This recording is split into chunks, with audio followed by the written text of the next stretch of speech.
पदों गुरुपद कंज कृपा सिंधु नर रूप हरि महामोहतम पुंज जासु वचन रवि कर निकर।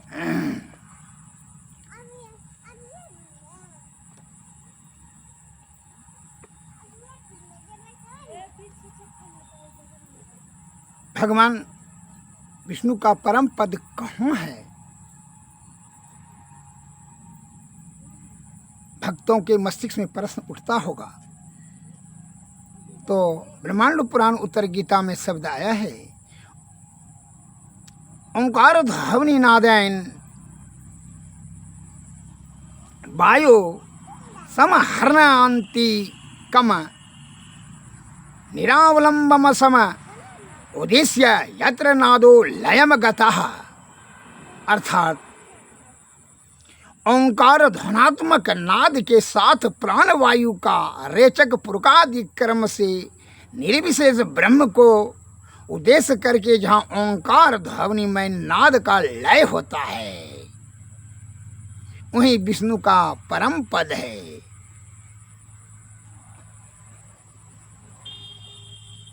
और ब्रह्म क्या है यह भी मस्तिष्क उठता प्रश्न में उठता होगा मस्तिष्क में। उसके बारे में भी बता दिए हैं हमारे महापुरुषों संत महात्माओं ने। एक भी प्रश्नों का जवाब छोड़ा नहीं है।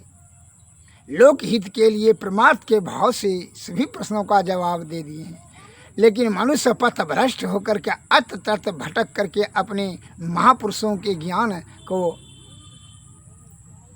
अध्ययन करके अमल नहीं कर पा रहे हैं जीवन में, इसीलिए उनकी दुर्गति निश्चित हो जाती है। ब्रह्म है क्या है इसमें बताए हैं, अघोषम व्यंजनम स्वरचम अतालुकंठो ओष्टम नासिकाम च रेफ जातम परम ओष्म विरजितम तदक्षरमनो क्षरते कदाचित। अर्थात जो नाद रहित व्यंजन रहित स्वर रहित तालु कंठ प्रभृति उच्चारण स्थान रहित रेखा रहित और ऊष्म वर्ण रहित है उसी को ब्रह्म कह करके जानो। इस पद से जो ब्रह्मांड पुराण उत्तर गीता में जो आया है, इस प्रश्न को श्रवण करके मनन कर लें और मस्तिष्क में उतारें तो आपको भगवान विष्णु का परम पद क्या है, कहाँ है और ब्रह्म कहाँ है, क्या है, यह प्रश्नों का जवाब मैं समझता हूँ कि आपको प्राप्त हो गया होगा। अब उदाहरण दे करके तो जो परम पद है अर्थात जीवात्मा का कल्याण चाहता है तो परम पिता अर्थात भगवान विष्णु के पद वैकुंठ चला जाने के बाद परमात्मा परम शांति प्राप्त हो जाती है। फिर आवागमन के चक्कर में आने और जाने का झंझट ही समाप्त हो जाता है और स्वर्गलोक अत्र तत्र जाने से उनका धर्म क्षय हो जाने से पुनः जन्म मरण के चक्कर में मृत्युलोक में आ सकता है। इसलिए संत महात्मा लोग बताते हैं कि निरानुसंधान विधि से सूरत शब्द योग द्वारा यह निशब्द में सूरत को जीवात्मा को सुषमना ध्यान से तीनों पर्दों के बाहर जाकर के नाद बिंदु ध्यान में जाकर यह आदि शब्द प्राप्त करके फिर निशब्द में परम पद की प्राप्ति कर लें। अर्थात भगवान विष्णु के धाम पहुंच जाने के बाद पुनः फिर जो है आवागमन से के चक्कर में नहीं फंसता है। एक बार की कथा आया है कि एक बार स्वर्ग की अप्सरा मोहिनी ब्रह्मा जी पर आसक्त हो गई। वह एकांत पाकर उनके आसन पर बैठ गई और प्रेम याचना करने लगी। ब्रह्मा जी को इस ईश्वर की स्मृति हुई और भगवत कृपा से उनका मन निर्विकार रहा। वह मोहिनी को ज्ञान और धर्म की बातें समझाने लगे। ब्रह्मा जी को अपनी भक्ति और शक्ति का गर्व हो गया कि हम काम को जीत लिए। उसी समय सनकादि और सप्त ऋषि भी वहाँ पहुँच गए। ऋषियों ने उनसे मोहिनी के साथ एक आसन पर बैठने का कारण पूछा तो उन्होंने गर्वपूर्वक कहा कि यह नाचते नाचते थक कर पुत्री भाव से मेरे पास बैठ गई। ऋषिगण सब समझ गए और वहाँ से चले गए। इसके बाद मोहिनी ने क्रोध में आकर श्राप दे दिया, तुम्हें अपनी निष्कामता पर गर्व है और तुमने मुझे शरणागत का अपमान किया है, इसलिए संसार में कहीं भी तेरी पूजा नहीं होगी, तेरा गर्व समाप्त हो जाएगा। इस प्रकार का श्राप मोहिनी ने ब्रह्मा जी को दे दी।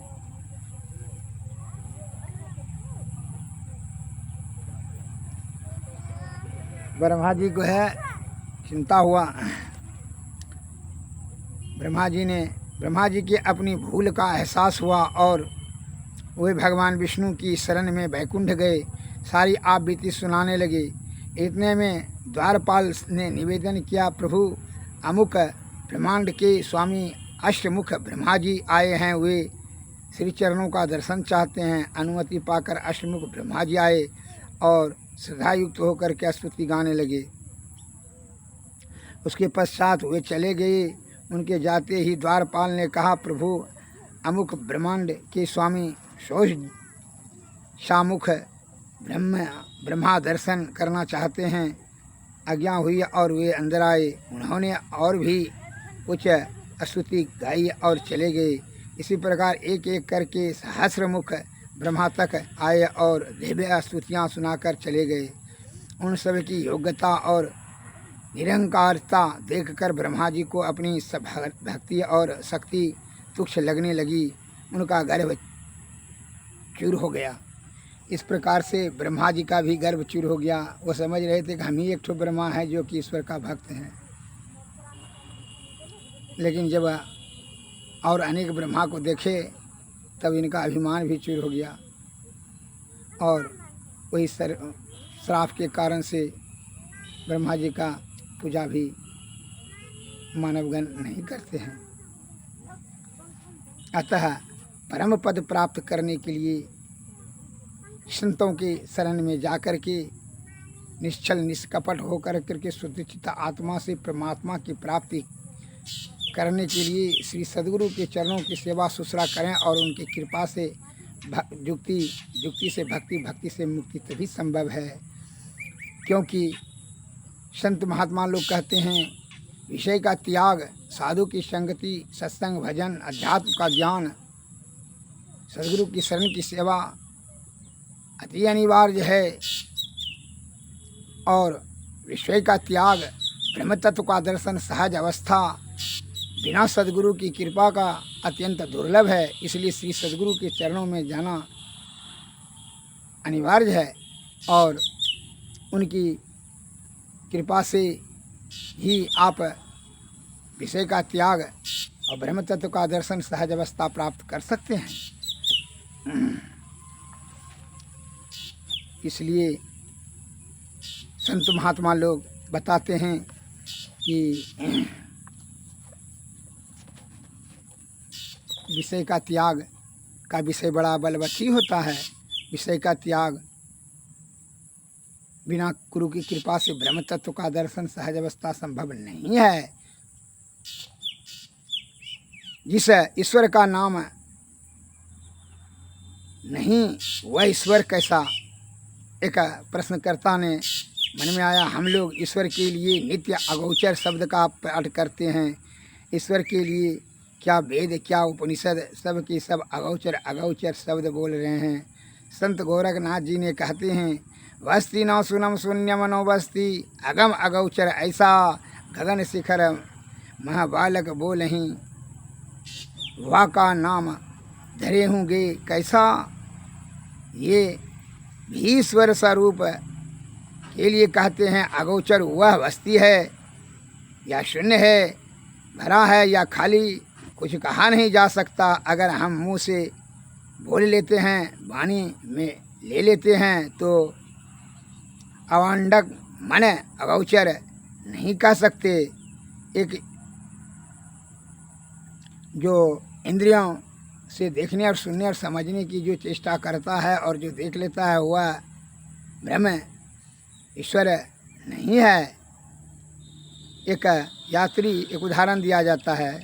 एक यात्री यात्रा कर रहे थे, रास्ते में जंगल में मिल गया और जंगल में वह भटक गया और वहाँ एक महात्मा जी आश्रम में ध्यान कर रहे थे। उनसे पूछे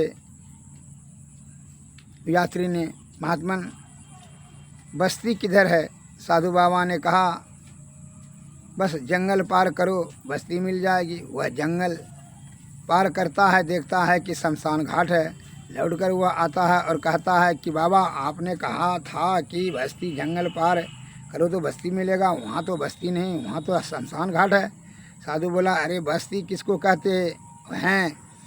जिसको तुम बस्ती कहते हो, कह रहे हो, वास्तव में वह बस्ती नहीं है, वह तो उजाड़ है। लोग रोज घर मर मर कर वहाँ से उठते जाते हैं और बस्ती तो यह है, एक बार बसने के बाद यहाँ से कभी कोई उजड़ता नहीं। जिसको तुम उजाड़ शमशान कहते हो वही बस्ती है, और जिसको तुम बस्ती कहते हो वह उजाड़ है। जब जग व्यवहार की ऐसी बात है, तब उस प्रभु के लिए क्या कहा जाए कि वह बस्ती है या शून्य है, प्रभु स्वरूप है के संबंध में संत कबीर साहब क्या कहते हैं, सुनिए। नैना वैन अगोचरी सर्वना करनी सार, बोले कि सुख कारणे कहिए सृजन हार।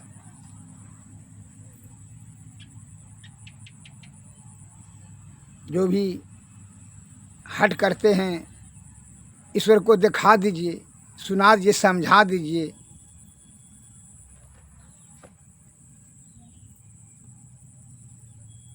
वह विषय भोगी भूल जाता है कि वह क्षम व्याप्त है, कण कण में है। यह इंद्रियों से जो कि नाशवान है, देखने की इसमें शक्ति नहीं है। ईश्वर प्राप्त करने के लिए इंद्रियातीत अंतर्मुखी अंतर साधना से परमधाम ब्रह्म प्राप्ति, ईश्वर प्राप्ति कर सकते हैं। क्योंकि सूरत जो है मन माया और काया के उस संगति में विषया आसक्त हो गए करके जन्म मरण के चक्कर में फंस गया है। अतः इस जन्म मरण के चक्कर के कारण से अंधकार प्रकाश और शब्द मंडल के लपेटे में चला आया है और ब्रह्म का रास्ता ही भूल गया है। अतः श्री सद्गुरु के कृपा से ही वह जानेंगे। उसके लिए सुषमना में ध्यान करते हुए तीनों पर्दों के पार अंधकार प्रकाश शब्द मंडल के पार अनहत में जब यह सूरत चला जाता है, तो वहाँ उस अनहत में जो शब्द होता है, शब्द में जो ध्वनि होती है, उस ध्वनि में मन लय हो जाता है और मन से जो किया गया पाप है वह सभी जलकर राख हो जाता है। अतः उसका सुपरिणाम यह होता है कि उसके बाद आदि शब्द सूरत को प्राप्त हो जाता है, चेतन आत्मा को, चेतन जीव को। और आदि शब्द जैसे प्राप्त होता है, समझ लीजिए जीवन मरण से वहीं छुटकारा मिल गया। फिर यह जन्म मरण के चक्कर में नहीं फंसेगा, क्योंकि इसलिए कि वही आदि शब्द चिदात्मक चौकी है, वहाँ से ईश्वर का दायरा शुरू हो जाता है। और उसी के बाद आदि शब्द प्राप्त जब चेतन आत्मा को हो जाता है तब वह बढ़ने लगता है ईश्वर की तरफ, तो जो है निशब्द में चला जाता है। और निशब्द में जाने के बाद वहीं विष्णु धाम है, परम पद की प्राप्ति हो जाती है। श्री सद्गुरु महाराज की जय। उसी को मोक्ष कहा जाता है। विषय का बंधन ही, आसक्ति ही बंधन है, और विषय का त्याग मोक्ष है। अर्थात विषय का त्याग, साधु की संगति, अध्यात्म का ज्ञान, सद्गुरु की सेवा अति अनिवार्य है मोक्ष प्राप्ति के लिए।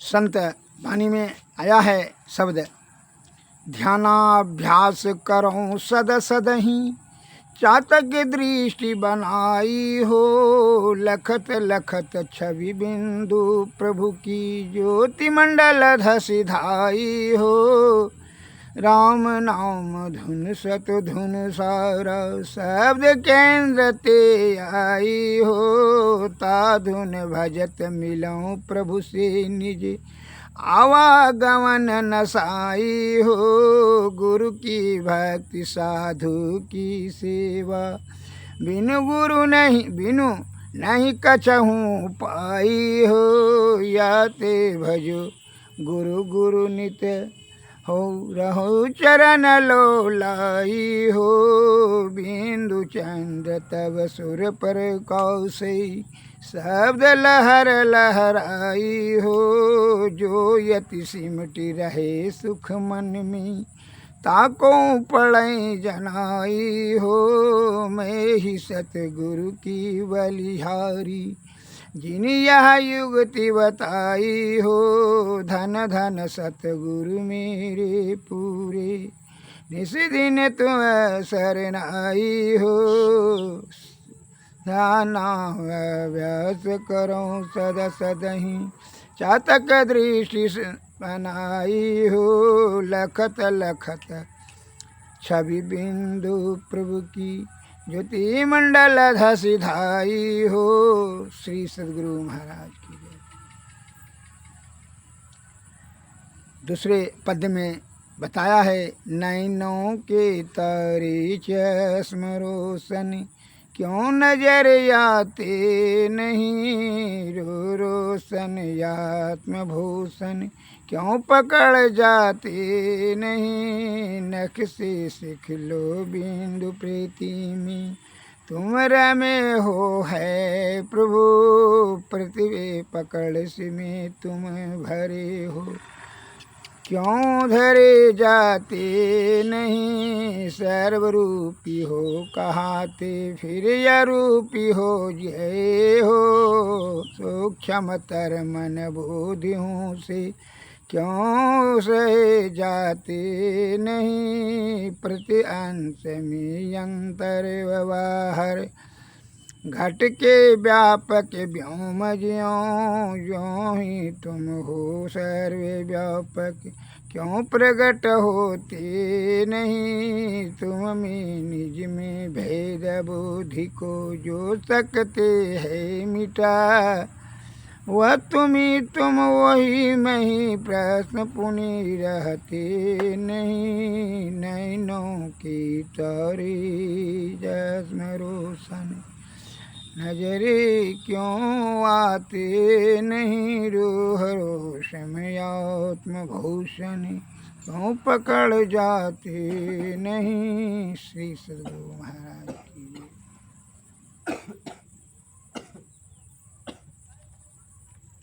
और तिस मन मंदिर में कीजिए, दृष्टि जुगल कर सन मुख लीजिए।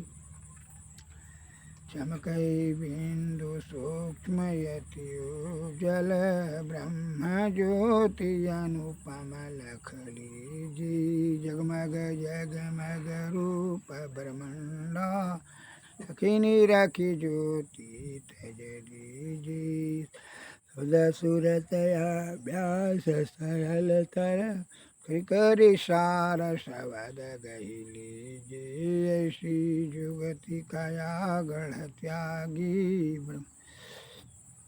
भव भ्रम भेद सकल मल छीजी। भव खंडन यारति यह निर्मल, कृमेयी अमृत रस लीजिए। आरती तन मंदिर में कीजिए, दृष्टि जुगल कर सन मुख दीजिए। श्री सद्गुरु महाराज, श्री सद्गुरु नमः। नमस्कार। जय हिंद, जय भारत।